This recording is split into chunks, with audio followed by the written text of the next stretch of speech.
Social media has dominated cell phones and minds alike for the last decade, but a bit too much so. I'm here with the founder of Moms for Mental Health, Jillian Amodio. Jillian, I want to pick your brain for a couple minutes. Starting off with the obvious, 95% of 13 to 17-year-olds use social media, according to the Annie E. Casey Foundation, and they use it, quote, constantly. Mhm. The same foundation says that the number is 40% for those 8 to 12. Now, I don't know about you, but when I was 8, I only really cared about WWE wrestling. That was my thing.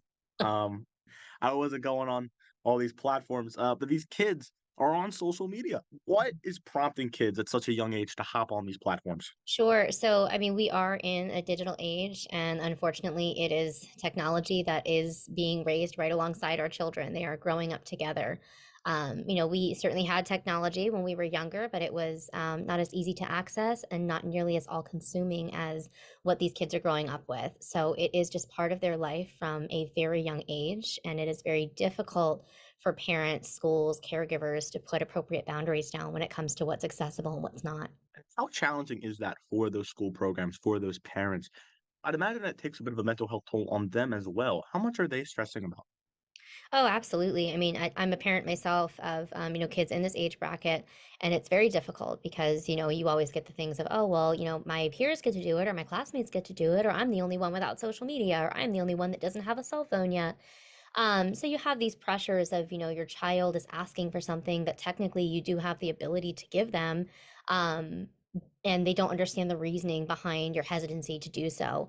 And then with schools, so many of the kids are doing their schoolwork now on these Chromebooks, and they have access to YouTube, and they have access to YouTube Shorts, which is essentially the same thing as TikTok.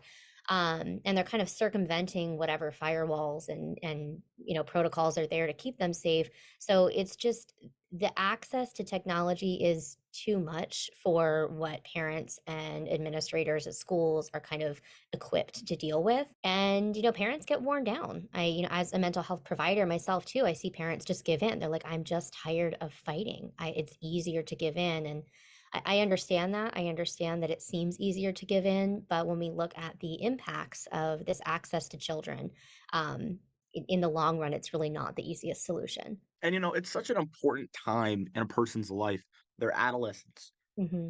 A saying many have told me that I heard growing up was just be a kid, enjoy being a kid. Is Hmm. Gen Alpha getting the same advice? And are they allowing themselves to be just kids? Can they be just kids with social media looming as it does? No, because what does that mean? What does it mean to just be a kid? If you say that to a child now, they're going to be like, well, this is what kids do. And they're not wrong. Most of their peers are doing this. So, for me as a parent, me encouraging my kids to be just a kid, it really means that I'm the one actively getting them involved in activities that pull them away from social media.